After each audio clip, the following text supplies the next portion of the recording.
नमस्कार। सगरमाथा विशेषमा स्वागत छ। म कृष्ण तिमल सिन्हा। आज हामी समग्र तमु समुदायले हर्ष उल्लासका साथमा नयाँ वर्षका रूपमा तमु लोसार मनाउँदै गर्दा तमु लोसारको सांस्कृतिक महत्त्व, धार्मिक महत्त्व, सामाजिक महत्त्व, ऐतिहासिक महत्त्व केन्द्रित संवादमा जोडिन खोजिरहेका छौँ। विशेष गरी पछिल्लो पटक 62-63 को जनआन्दोलन पछाडि प्राप्त उपलब्धिलाई लिपिबद्ध गर्ने क्रममा सबै वर्ग, सबै क्षेत्र, सबै समुदाय, सबै भूगोललाई राज्यले पहिचान गर्ने सन्दर्भमा महत्त्वपूर्ण विधा, पर्व विधाहरू दिने गरेको थियो। तर पछिल्लो समयमा जब संविधान सभाबाट संविधान जारी भयो, त्यसपछिका दिनमा 62-63 को जनआन्दोलन पछाडि राज्यले स्वीकार गरेका ती सबै पहिचान मेटाउने क्रममा सार्वजनिक विधा कटौती गरियो भनेर एक हिसाबले असन्तुष्टि, आक्रोश र आन्दोलितको वातावरणकै बीचमा तमु समुदायले तमु लोसार मनाइरहँदा यसको महत्त्व के छ? हामीसँग आज संवादका लागि तमु लोसार मूल आयोजक समितिका संयोजक श्री प्रसाद गुरुङ हुनुहुन्छ। स्वागत छ यहाँलाई। धन्यवाद। नमस्कार। यो टेलिभिजन हेरिरहनु भएको सम्पूर्ण देशमा रहनुभएको, विदेशमा रहनुभएको गुरुङ, गैर गुरुङ सबैलाई यो राष्ट्रिय पर्व तमु लोसार, खिलोको विदाई र फोलो अथवा कुकुर वर्गको विदाई र मृग वर्गको आगमनको यो शुभ अवसरमा म सबैलाई आशीमाला टक्राउन चाहन्छु। छ्याजालो। तपाईँले भनिहाल्नुभयो कुकुर वर्गको विदाई, मृग वर्गको स्वागत। हजुर। है, यो नयाँ अहिले मनाइराखेको लोछारको मूल सुरु त्यही हो। के आधारमा गणना गरिन्छ, के आधारमा मनाइन्छ यो तमु लोछार? यहीँबाट सुरु गरौँ न। हजुर, यो तमु लोसार यो चाहिँ पहिला जब यो हाम्रो पात्रो अथवा यो क्यालेन्डरको आविष्कार हुनुभन्दा यो वैज्ञानिक हिसाबको गणन सुरु हुनुभन्दा अगाडि हाम्रो परपुर्खाहरूले आदिमकालमा यो दिन, महिना र साल कसरी गर्ने, को कति वर्ष भयो अथवा के भयो भन्नको लागि उनीहरूले एउटा चक्रीय प्रथा अथवा 12वटा पशु पन्छीलाई राखेर उहाँहरूले चाहिँ यो गणनको सुरुवात गर्नुभयो, जसमा सुरुमा हामीले गाईबाट सुरु गरेर हुँदै हुँदै अनि यो मृग चाहिँ हाम्रो 11औं हुन जान्छ। 11औं चक्र। 11औं चक्र हुन्छ। अनि फेरि 12औंमा मुसा हुन्छ। त्यसपछि फेरि गाईबाट सुरु भयो, फेरि सर्कलमा।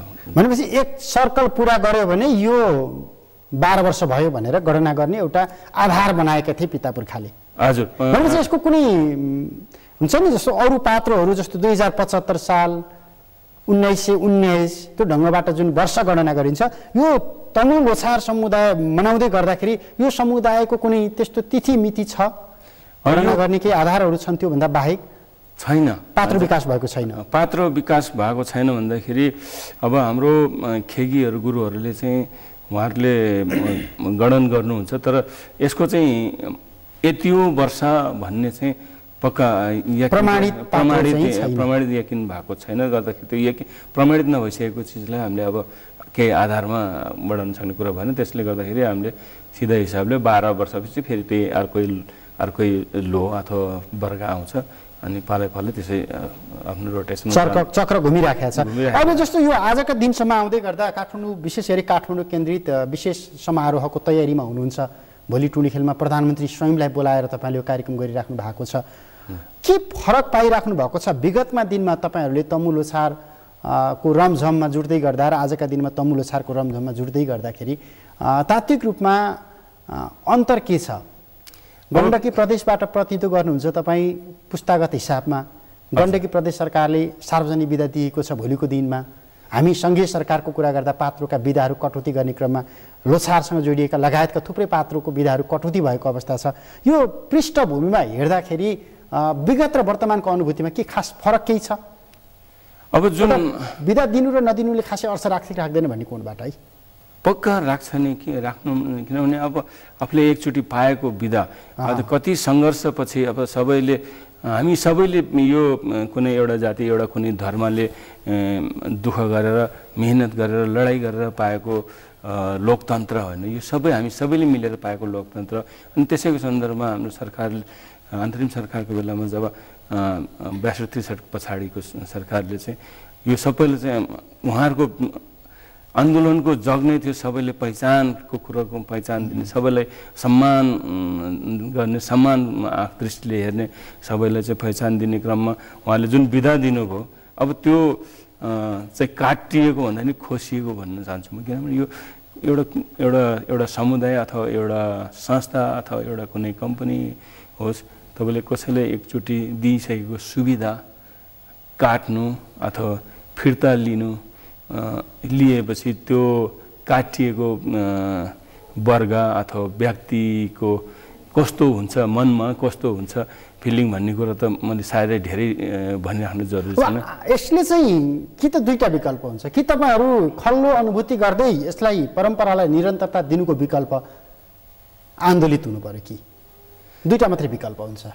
अब के बनाइराखेको छ यो समुदायलाई यो पछिल्लो सरकारको निर्णयले भनेर हेर्दाखेरि तपाईँहरू भित्रभित्रै खल्लो महसुस गरेर यसलाई निरन्तरता दिइराख्नु भएको छ कि तपाईँहरू आन्दोलित हुनुहुन्छ भन्ने प्रश्न त उठ्छ। हामी आन्दोलित छौँ। हामी एकचोटि पाइसकेको चिजलाई गुमाउँदाखेरि हामी जति उदासीन भएको छ त्यतिकै फेरि आक्रोशित र आन्दोलित पनि भएको छौँ। किनभने यो विधा भनेको एउटा एक दिनको विधाको कुरा मात्रै होइन, योसँग हाम्रो धर्म, संस्कार, संस्कृति सबै कुरा जोडिएको छ। हाम्रो अहिले चलिआएको गरिआएको हाम्रो संस्कार संस्कृतिले हाम्रो अर्को नयाँ पुस्तालाई चाहिँ जुन हस्तान्तरण गर्ने, देखाउने, सिकाउने एउटा प्र्याक्टिकल फिल्ड हो।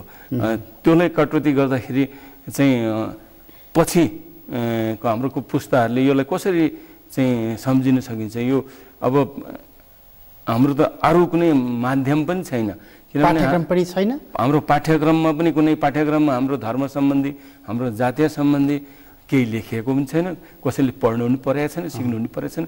हाम्रो पनि यो घरैबाट, आफ्नो घरबाट, आफ्नो समाजबाट आफ्नो नयाँ पुस्तालाई चाहिँ हस्तान्तरण गर्दै लानुपर्ने चिजलाई यसरी हस्तक्षेप गरेर यसरी हटाइदिँदा खोसिदिँदाखेरि चाहिँ अब जातीय किसिमले गुरुङ जातिलाई मात्रै विधा दिने भनेर पनि कुरा आउला। जस्तै अहिले प्रान्तको कुरा आयो, जातीय मात्रै दिने भन्ने पनि कुरा सुन्छ, तर त्यो जातीय दिएर त्यो हुँदैन। जस्तै अब हाम्रो छोराछोरी, बुहारी, नातिहरू पनि स्कुल पनि जानु पऱ्यो, कलेज पनि जानु पऱ्यो, युनिभर्सिटी जानु पऱ्यो। अब उनीहरूलाई विधा भयो भने उनीहरू क्लास छुट्छ, उसको लेसन छुट्छ।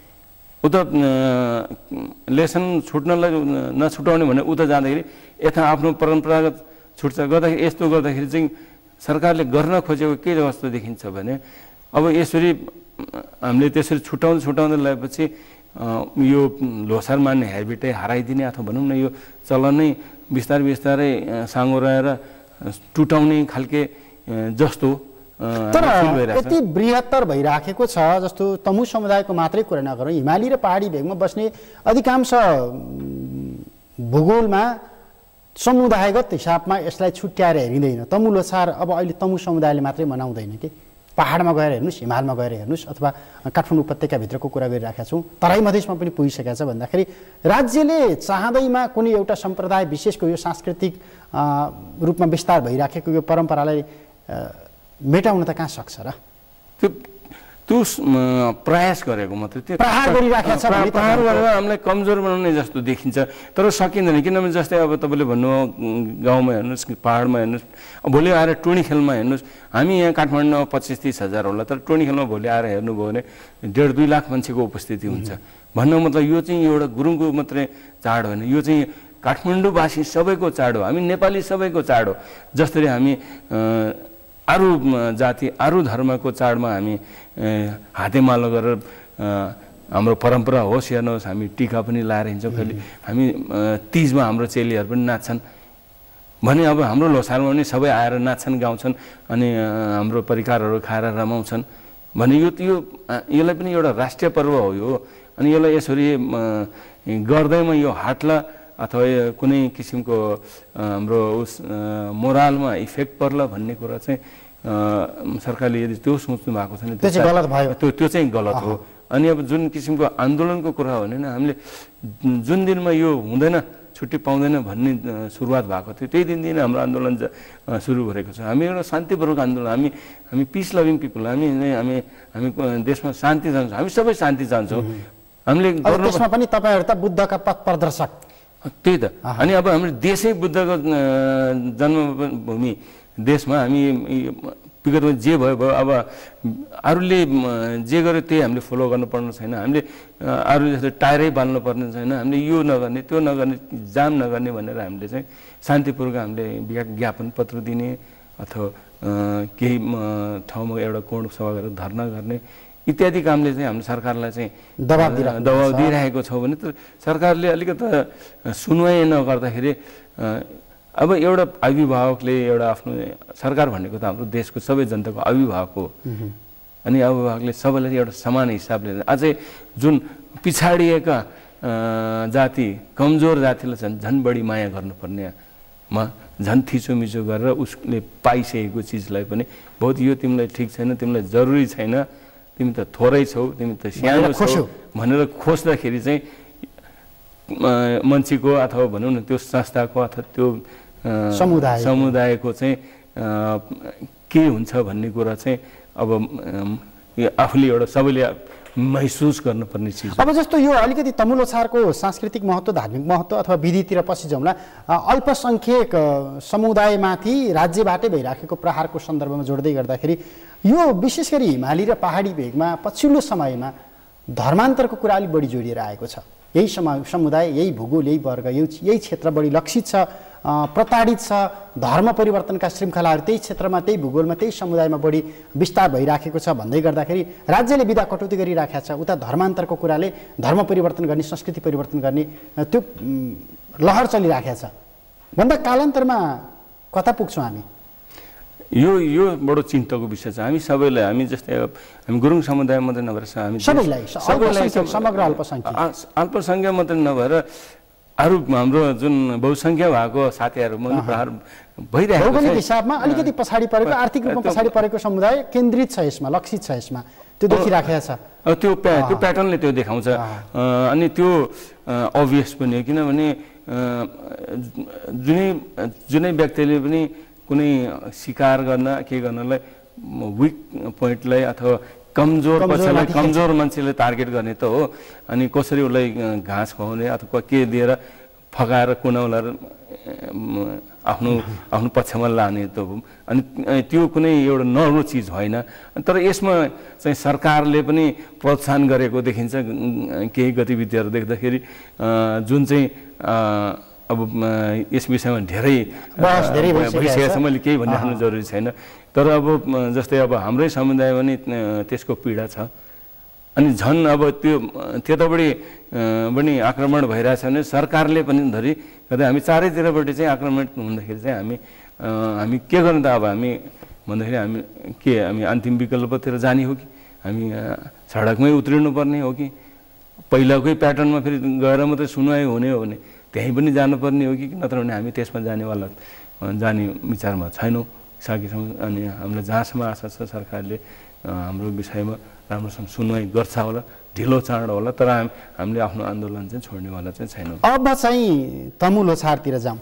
हजुर, यसको धार्मिक, सांस्कृतिक, सामाजिक विधि परम्परा कसरी मनाउने? तपाईँ काठमाडौँको टोली खेलमा यो पर्व मनाउँदै गर्दा, तपाईँ लमजुङको घलेगाउँमा यो पर्व मनाउँदै गर्दा, कास्कीमा यो पर्व मनाउँदै गर्दा यसका कुनै भूगोलको हिसाबमा अथवा सभ्यता, विकसित सभ्यता र कम विकसित सभ्यताको हिसाबमा अथवा पुस्ताका हिसाबमा केही फरक छ? यस्तो कसरी मनाउने? यसको खास विधि के हो?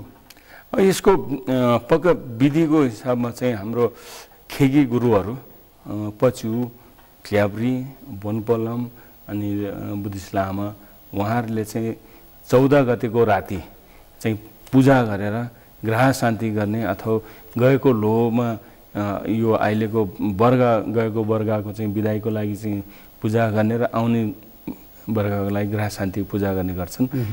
त्यो विधि चाहिँ जुनै कुनामा भए पनि जहाँ चाहिँ पुरोहितको उपलब्ध छ त्यो विधि चाहिँ एउटै हुन्छ। नयाँ वर्षको स्वागत गर्ने एउटा विधि त्यो भयो, धार्मिक विधि त्यो भयो। त्यो अनि त्यो गरिसकेपछि त्यो दिनमा गरेको ध्वज भनौँ न, त्यो हामीले चाहिँ रिपा भन्छ, धागोले बनाएको, जुन चाहिँ यज्ञमा राखेर पूजा गरेको चाहिँ जगाइएको चाहिँ लगाएर चाहिँ आउने वर्षभरि चाहिँ सुख शान्ति र स्मृति होस् भन्ने हिसाबले चाहिँ त्यो अनि जुन ठाउँमा पुरोहित अथवा खेगीहरू पचुक्लेब्रीहरू नभएको ठाउँमा चाहिँ आफूभन्दा सिनियर घरको अथवा टोलको अथवा गाउँको पाखा बुढाहरूले चाहिँ बनाएर लगाउने एक ठाउँमा भेला भएर साँझ धुनी बालेर राति 12 बजीसम्म बस्ने लगाउने त्यसपछि चाहिँ नाच्ने गाउने र अब रमाउने नयाँ वर्षलाई हार्दिकता स्वागत गर्ने अनि हामीले यसमा विशेष त स्योकै भन्छ हामीले पहिला चाहिँ सबै घरमा सबै चिज नहुने जसको घरमा जे छ त्यो उठाउने स्यो भन्ने हुन्छ उठाएर ल्याउनु जस्तै तपाईँकोमा दाल छ मेरोमा चामल छ अर्कोमा कन्दमूल छ अथवा के छ जे प्रकार आफ्नो छ त्यहाँलाई उठाएर एक ठाउँ ल्याएर फेरि बाँडेर खाने स्योकै भन्ने चाहिँ कार्यक्रम भोज कार्यक्रम चाहिँ गाउँ गाउँमा पहिलादेखि पनि भइरहेछ अहिले पनि भइरहेको छ। सामान्यतः वनभोज जाने भनेर गाउँघरमा हजुर वनभोज भन्दाखेरि नि एउटा एक ठाउँमा जाउँ घरमा जे छ त्यही लगेर पकाएर अनि सबै रमाउने त्यो वातावरण हुन्छ। अनि हामीले काठमाडौँ पनि त्यही हो 14 को राति चाहिँ हाम्रो पुरोहितहरूबाट पूजा हुन्छ।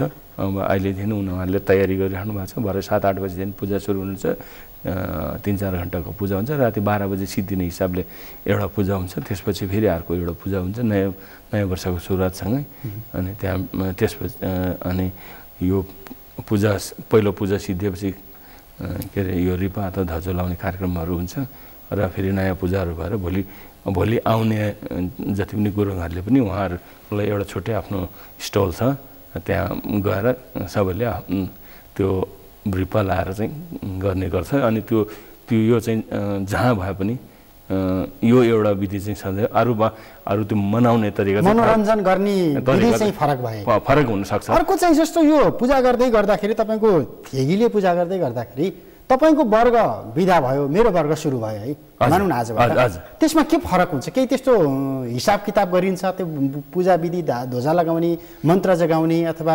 भूमिकाका सन्दर्भमा केही हुन्छ यो उसमा वर्गको हिसाबमा जस्तै म चाहिँ अब मेरो चाहिँ वर्ग चाहिँ विदा हुँदैछ मलाई पहिलो लगाइन्छ त्यो राति जो बस्नुहुन्छ त्यो पूजा गर्ने ठाउँ जो बस्नुहुन्छ पहिला चाहिँ जो अब वर्ग जसको सिद्धि हो उहाँहरूलाई चाहिँ लु यो वर्गभरि चाहिँ तपाईँको चाहिँ राम्रो भयो सुख भयो शान्ति भयो अहिलेसम्म राम्रो भएछ लु भनेर विदाई गरियो। अनि अब तपाईँलाई चाहिँ यो आउने वर्षको लागि चाहिँ राम्रो होस् भनेर चाहिँ फेरि आउनेहरूले चाहिँ लगाइन्छ बल्ल त्यसपछि अरू वर्गहरू पनि फेरि तेस्रो उसमा पर्छ त्यो रातिको कुरामा चाहिँ। अनि भोलिपल्ट त अब सबैले लगाउने हो जो राति आउन सक्दैन अथवा बस्न सक्दैन उहाँहरूलाई चाहिँ अथवा कतिले घरमा लगेर जस्तै म एक्लै आएको छु मेरो घरमा 7-8 जना परिवार छ छोराछोरी नातिहरू छ बुहारीहरू छ भने उसको लागि फेरि त्यो रिपा पनि आफ्नै छ महिलाको छुट्टै हुन्छ पुरुषको छुट्टै हुन्छ महिलाको 7वटा गाँठो हुन्छ 7वटा मागी भनेर हाम्रो पहिला यो उस हुने बेलामा चाहिँ 7वटा आमाहरूको जन्म भएको अनि 9वटा बाबाहरूको जन्म भएर मान्छेहरूको के अरे यो विकास भएको भन्ने जुन भनाइको आधारमा अनि उहाँहरूले चाहिँ 7वटा गाँठो अनि पुरुषहरूले चाहिँ 9वटा गाँठोको चाहिँ त्यो धजो हुन्छ। अब यो समग्रतामा तपाईँको कुरा सुन्दै गर्दा तपाईँहरू प्रकृतिको पुजारी है? हजुर हामी विशुद्ध प्रकृतिको पुजारी खेती किसानीसँग जोडिएको एउटा भूमिपुत्र त्यो समुदाय।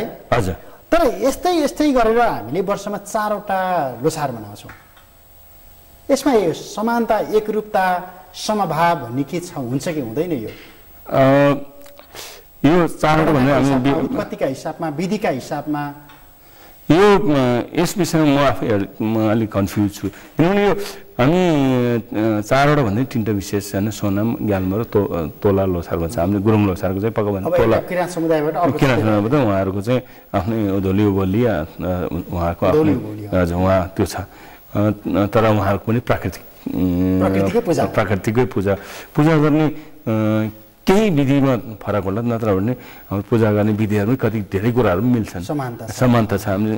तर अब यो जुन अब यो हाम्रो जुन सुरुवात गरेको जुन अथवा हाम्रो खेगीहरू हाम्रो लिपि भनेको अथवा हाम्रो धर्मको प्रिजर्भेसन गरेको नै हाम्रो धर्मगुरुहरूले उहाँहरूले चाहिँ सबै पढेर भन्दाखेरि सुनेर अनि कण्ठ पारेर राखेको विधि हो हाम्रो हैन। अनि त्यसको आधारमा अहिले त लिपि विकास भइसक्यो, अहिले त लिपि विकास भएको छ, लिपि विकास भएको छ अनि उहाँहरूले पास गर्नु छ। तर आजभन्दा 40-50 वर्ष अगाडिसम्म अथवा 30 वर्ष अगाडिसम्म पनि यो लिपिबद्ध नभइसकेको अवस्था थियो, गर्दाखेरि कसैले त्यो सिक्न चाहेमा केही भन्यो भने त्यही घोक्न पर्यो, घोकेर अनि त्यो 8-10 वर्षसम्म गुरुको पछि झोला बोकेर हिँडेपछि मात्रै अनि पक्का उसले चाहिँ कण्ठस्थ पारिसकेपछि मात्रै उसले चाहिँ भार बोक्ने भन्ने हुन्छ, जसको चाहिँ उसले ओके ग्रेजुएसन भनौँ न, उसले चाहिँ आफैले सम्पूर्ण काम गर्न सकिन्छ, तमु कर्मको लागि जन्मदेखि मरणसम्म चाहिँ सबै गर्न सकिन्छ भनेपछि भार बोक्ने भन्ने हुन्छ। अनि उहाँले चाहिँ उहाँलाई चाहिने सरदम सबैले गुरुबाले दिएर अनि उहाँले चाहिँ गुरुबालाई पूजा गरेर चाहिँ त्यहाँबाट बल्ल उहाँ आफै स्वतन्त्र हिसाबले आफूले काम गर्न सक्नुहुन्छ। नत्र त्यो भन्दा अब त्यस्तो अवस्थाको हिसाबले आएको गर्दाखेरि हाम्रो त्यो छ। अनि तामाङहरू कति कुरो मिल्छ हाम्रो। तर सोनामको कुरा गर्दा चाहिँ उनीहरूको तिब्बतीयन पात्र गणना वर्ष गणना भइसकेको छ उनीहरूको चाहिँ फेरि। हजुर त्यो छ। अब अलि पछि आएको हो कि भन्ने त्यस हिसाबमा तपाईँले भन्दै गर्नु भएको छ हाम्रो त पात्रै विकास भएको थिएन, वर्गबाट गणना सुरु भयो, त्यसैले हामीसँग पात्र छैन। तर सोनामहरू पात्र विकास भयो उनीहरूको फेरि। अब यसो हेर्दाखेरि यो चाहिँ मङ्गोलियन हामी मङ्गोलियन जातिको चाहिँ बढी भनौँ जस्तै अब किराँतहरू पनि किराँतहरूको त यस्तो वर्ग किसिमको छैन भन्ने त पनि हाम्रो जस्तो तामाङ ग्याल्मो अथवा चाइनिजको पनि उहाँहरूको पनि त्यही छ 12वटा। तिब्बतमा पनि चाइना पनि चाइनिज न्यु इयर मनाउनुहुन्छ जुन चाहिँ उनीहरूको सोनाम लोसारसँगै छ। अनि उहाँहरूको जो वर्ग चक्र पनि 12वटै छ। तर केही अब जस्तै चाइनिजमा ड्रागन हुन्छ, हाम्रोमा सर्प भएकोमा ड्रागन हुन्छ, हाम्रोमा मृगा भएकोमा उहाँकोमा सुँगुर हुन्छ। सायद अब जुन ठाउँमा जियोब्लड हो त्यो एउटा रेफरेन्सको हिसाबले लिएर होला। तर यो सँगै अब एउटा अनि मान्ने तिथि मिति भिन्दै छ। जस्तै हामी चाहिँ अब एउटा पात्रको हिसाबले अथवा पहिला चाहिँ हामी यो हाम्रो पुर्खाहरूकोले चाहिँ सबभन्दा लामो रात हुने दिन अनि छोटो दिन हुने दिनलाई पारेर यो सर्ने रोज्न जाँदाखेरि पछि त्यही क्रम मान्दै जाँदाखेरि पुष 15 पर्न गयो। पुष 15 भन्ने को आविष्कार हुनुभन्दा अगाडि कुरो हो। तर मान्दै जाँदाखेरि त्यो पर्न गएपछि त्यसैलाई निरन्तर दियो भने उहाँ अब सोनाम र ग्याल्महरूको चाहिँ उहाँले चाहिँ त्यो माघ शुक्ल पक्ष अनि त्यस्तै उहाँहरू डिफ्रेन्ट तिथिमा मान्नुहुन्छ। गर्दाखेरि एक ठाउँमा एकैचोटि मान्ने सम्भावना त अलिक कमै देख्छु। किनभने अब बिचमा बहस भएको थियो सबै लोसार एउटै मिलेर समुदायहरू मिलेर मनाउँ, 2-3 दिनसम्म लगातार बिदाका लागि राज्यलाई पहल गरौँ, एउटा लोसार मनाउँछौँ, एउटा भूगोलमा बसिराखेको छ ऊ फर्केर आउँदा नआउँदै उसको लोसारको त्यो तिथि सकिन्छ, फर्केर जान भ्याउँदैन। त्यस हिसाबमा 2-3 दिन बिदाको लागि पनि बरु 3 दिन लोसार मनाऊ, यो 3वटै लोसार एउटै तालिका मिलाएर मनाउँ भनेर एक खालको बहस त केही वर्ष अगाडि चलेको हो नि। त्यस अर्थमा हजुर तर त्यसमा समानता एकरूपता र सम्भावनाको कुरा त्यसरी जोडेको त्यसमा सम्भावना न्यून देख्छु मैले। किनभने अब यो आफ्नो उत्पत्ति नै फरक भयो, उत्पत्ति नै फरक भयो, पहिचानको कुरो फरक भयो। हामी कति कुरो रीतिरिवाजको भनौँ अब त्यो पूजाको कम भागमा पनि केही फरक होला। उहाँहरूको पूजामा म बसेको छुइनँ होइन, हामीले धेरै कुरा बुझ्नुपर्छ यसलाई। अब तर मैले एकदम लेमेनको हिसाबले सामान्य आफ्नो संस्कृति बुझेको हिसाबमा फरक छ। अनि अब हामी भोलि गएर माघको 15मा अब उहाँहरूको त कहिले 15मा पर्छ, कहिले 23मा पर्छ अथवा पात्रो फरक भइदिन्छ। पात्रो भन्दाखेरि उहाँहरू यही दिन भन्ने भयो गर्दै अब हामी पनि त्यहाँ सर्ने भन्ने सम्भावना मैले देख्दिनँ। उहाँहरू आउँछ भन्ने त हामीले आफू चाहिँ जानु सम्भावना नदेख्ने अर्को आउँछ भन्ने आश गर्नु पनि त्यो पनि गलत हो। गर्दाखेरि यो अब यो किन यसको आवश्यकता छैन। किनभने उहाँहरू हामी एउटा भूगोलको हिसाबले अलि उच्च पहाडी एरियामा बस्ने अथवा उहाँहरू हामीभन्दा अलिक अगाडि माथि बस्छ कुनै अनि हाई रेन्जमा बस्छ पनि भन्ने त पनि उहाँहरूको उनी फरक छ नि। मतलब लोसार भनेर एउटा यही शब्दको समभागको हिसाबमा यसलाई सबै यही शब्दमा नजिकिएदेखि सांस्कृतिक हिसाबमा कतिको सम्भव छ भन्ने मात्रै प्रश्न। तपाईँहरूको व्यवहारिक र धर्मसँग जोडिएका विधिसँग जोडिएका प्रश्नमा त हामी बहस गर्न सक्दैनौँ, किनकि धर्मगुरु भएर जोडिनु पर्यो यसमा।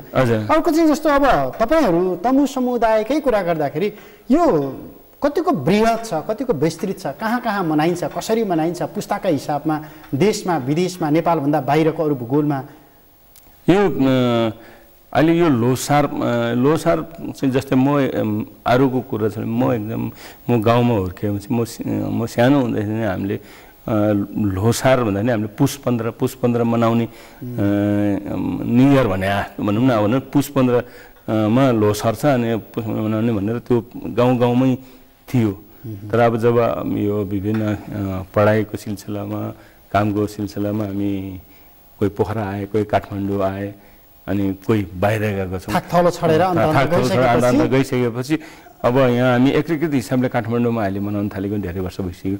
अनि बाहिरतिरको हकमा म पनि फेरि बाहिर पनि बसेर आएको भएको हुनाले जस्तै 57-58 सालतिर मैले 58 सालमा म विदेशबाट फर्केँ हो, 22 वर्ष विदेशमा जाहिर खाएर। त्यो फर्किनु त्योभन्दा अगाडि भनौँ न झन्डै 50 साल अथवा 50 सालको वरिपरिसम्म अथवा 46 सालभन्दा अगाडि त बाहिरतिर त्यति मनाउने चलन पनि थिएन। हामीलाई थाहा थियो गाउँमा यसरी मनाइरहेछ भने हामीले अलिकति आफ्नो एउटा सानो सर्कलमा घर थियो अनि बनाइन्थ्यो, तर बृहत थिएन। तर अहिले आएर जुन यो 46 सालपछि चाहिँ केही मात्रामा हामी अलिकति होइन हामी सांस्कृतिक जागरण हामीले त यस्तो हाम्रो बाबुबाजेको त यस्तो गर्नुपर्छ, हाम्रो त हराउँदै गएको छ भन्ने एउटा भनौँ चेतनाहरू जनचेतनाहरू आइसकेपछि बाहिरतिर पनि मनाउन थाल्यो। तर अहिले यसलाई गरेर एकदम बृहतमा मनाउँछ। जस्तै अब युके, हङकङतिर, अमेरिकामा भन्यो भने अलमोस्ट 8-10वटा स्टेटमा चाहिँ लोसारको प्रोग्रामहरू चाहिँ फेसबुकमा आइरहेछ। फल्ना ठाउँमा फल्ना दोहोरी के अरे गायिका अथवा गायिका फल्ना कलाकार गरेर यस्तो बनाइरहेछ भनेर विभिन्न फेसबुक अहिले सोसियल मिडियाले पनि देखाइरहेको छ भने युके र हङकङमा त एकदमै बृहत संस्थागत रूपमै यहाँको भन्दा पनि बृहत मनाइन्छ भनिन्छ। त्यहाँ धेरै समुदायगत हिसाबमा प्रतिनिधित्व पनि धेरै छ त्यहाँनिर। हजुर, प्रतिनिधित्व धेरै छ। अनि उहाँ अहिले एकदमै संस्था पनि एकदम बलियो हुँदै गएको र उनीहरूले यहाँबाट हाम्रो खेगी गुरुहरू झिकाएर विधिवत रूपले चाहिँ पूजा आजा फेरि अलिकति भूगोल बाहिर गइसके पछाडि आफ्नो धर्म, कर्म, परम्परा, सम्प्रदायसँगको माया अलिकति बढी पनि हुन्छ। फेरि त्यस हिसाबमा लगाव अलि बढी देखिन्छ। त्यो एकदम सही कुरो हो। अनि प्लस यसले प्लस पोइन्ट पनि थुप्रै छ। जस्तै उहाँ जन्मेका नानी केटाकेटीहरूले अब यहाँ काठमाडौँको जन्मेको नानी केटाकेटीहरूले त अब कति कुरा बिर्सिसके अथवा कति घरमा अझै कुरा बोल्न छाडिसके। झन् विदेशमा त झन् त्यो समस्या छ। तर यस्तो कार्यक्रमहरूले अथवा भनौँ न हाम्रो आफ्नो चाडपर्व मनाउँदै जाँदाखेरि यसलाई चाहिँ यो प्रिजर्भेसनमा चाहिँ एकदमै धेरै पछिल्लो पुस्तालाई एकदम सजिलो हुन्छ।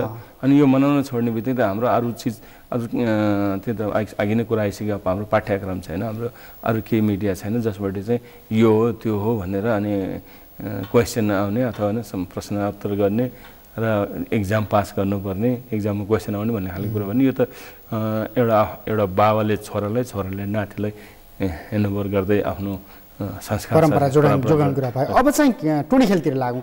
भोलिको कार्यक्रम प्रधानमन्त्रीलाई बोलाइराख्नु भएको छ, मूल आयोजक समिति को संयोजक पनि हुनुहुन्छ। कसरी मनाइदिन्छ, के हुन्छ त्यहाँ, के देख्न पाइन्छ? तपाईँहरू तयारी गर्दै गर्दा त हामी यो तयारी गरिराखेका छौँ, विगतको भन्दा यो फरक छ भन्दै गर्नुभयो होला। तर त्यहाँनिर तपाईँहरूको संस्कृति परम्परा नबुझ्ने तर चासो राख्नेहरूको लागि चाहिँ बढी चासो हुन्छ। के छ टोली खेलमा भोलि टोली खेलमा त अब हिजै दिन सुरु भइसक्यो। अब हिजै दिन विशेष दिन त भोलि भयो। विशेष दिन भोलि भयो। हिजै दिन खेल्नु जस्तै आज भोलि चाहिँ हाम्रो समय थोरै हुने भन्ने अनि ठाउँ पनि साँगुरो हुने, किनभने सबै धेरै मान्छे आउने भएको हुनाले जस्तै हाम्रो परम्परागत खेल छेलो भन्छ, जस्तै ढुङ्गा फाल्ने त्यो आजै अहिले भइरहेको छ।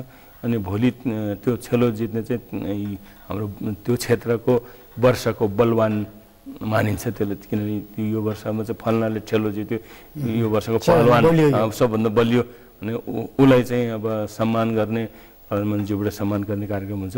गाउँमा पनि मुखियाबाटै अथवा पहिला मुखिया जिम्मेला त्यहाँको ठुलो मान्छेले सम्मान गर्ने, फेटा लगाएर ग्राउन्डभरि बोकेर कुदाउने इत्यादि कार्यक्रम, त्यसैको रिप्लिका भनौँ त्यसै किसिमले अब हाम्रो प्रधानमन्त्रीले सम्मान गर्ने कार्यक्रम। अनि हाम्रो काठमाडौँमा झन् विशेष के छ भने 77 जिल्ला भने हाम्रो 65 जिल्लामा चाहिँ हाम्रो आफ्नै जिल्ला शाखाहरू छ हाम्रो संस्थाको।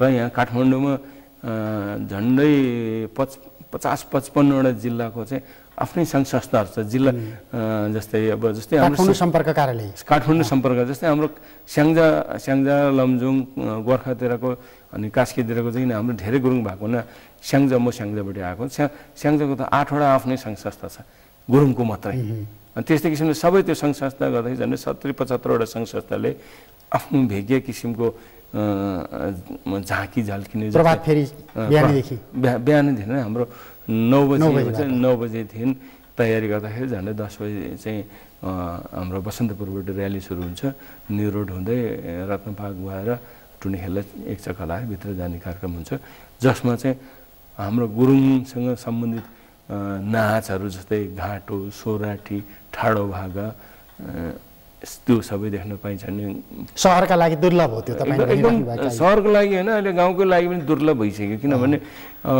त्यो जोसँग त्यो सिप थियो त्यो पनि फेरि कस्तो छ भने जस्तै घाटो गीत सोराठी गीतहरू लिपिबद्ध छैन त्यो गुरुआमाहरूले जसले चाहिँ कहाँ पनि पढ्न जान्दैनन् तर उनीहरूले भाषण गाएर हस्तान्तरण गर्दै आएको छ अब अहिले चाहिँ लिपिबद्ध गर्न थालिएको छ कति कुरामा नत्र भने त्यो चाहिँ उहाँले के भन्नुहुन्छ त्यो त सरस्वती हो त्यो कसैले लिपिबद्ध गरेर कण्ठस्थ पारेर गर्ने होइन त्यो चाहिँ जसकोमा सरस्वती छ त्यसमा आफै आउँछ भन्ने उहाँहरूको भनाइ छ अनि 80-85 वर्षको बुढीमाले 3 दिनसम्म लगातार भिन्नै शब्दहरूको गीतहरू चाहिँ कथाअनुसारको गीत चाहिँ लगातार कुनै के अरे गल्ती बेगर गाउने सक्ने खालको हाम्रो संस्कार संस्कृति छ हाम्रो हामी संस्कृति हिसाबले हामी यति धनी छौँ अनि त्यो चिजहरू चाहिँ हामीले भोलि देख्न पाउनेछौँ मारुनी नाच देख्न पाउँछ सोराठी नाच देख्न पाउनुहुन्छ घाटो कौडा चुड्का इत्यादि हाम्रो जस्तै तनुङतिर बढी चुड्का कौडा हुन्छ स्याङ्जातिर बढी सोराठी ठाडो भाका अनि हाम्रो के भन्छ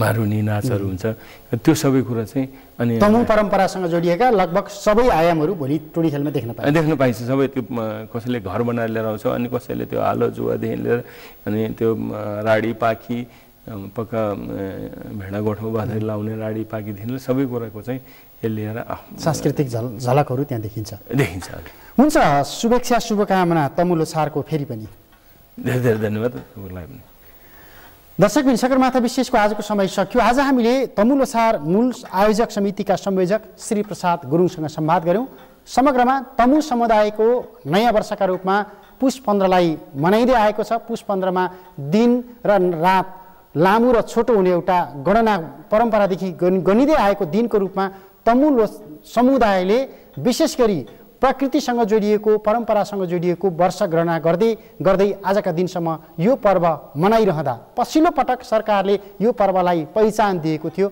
अस्तित्वमा स्वीकार गरेको थियो सार्वजनिक बिदा दिएको थियो 62-63 को जनआन्दोलन पछाडि 63 सालमा जारी भएको अन्तरिम संविधान पछाडिका दिनमा उत्साहका साथ मनाइराखेको यो पर्वको विशेष दिन पछिल्लो समयमा सरकारले बिदा कटौती गरिसके पछाडि कता कता खल्लो भएको छ र यो समुदायलाई खल्लो सँगसँगै आन्दोलित पनि बनाइराखेको छ तर पनि यो बीचमा यो तमु लोछारको सांस्कृतिक महत्त्व के छ ऐतिहासिक महत्त्व के छ धार्मिक महत्त्व के छ र पुस्ता हस्तान्तरण सँगसँगै अहिले आएर हामीले यो पर्वलाई कसरी मनाइराखेका छौँ यो पर्व साँगुरिँदै गएको छ अथवा विस्तृत भएर गएको छ यिनी प्रश्नमा बढी केन्द्रित रहेर संवाद गऱ्यौँ समय अनि संवादका लागि श्री प्रसाद गुरुङलाई फेरि पनि धन्यवाद दिन्छु नेपालको पहिलो न्युज च्यानल सगरमाथा टेलिभिजन हेर्दै गर्नुहोला नमस्ते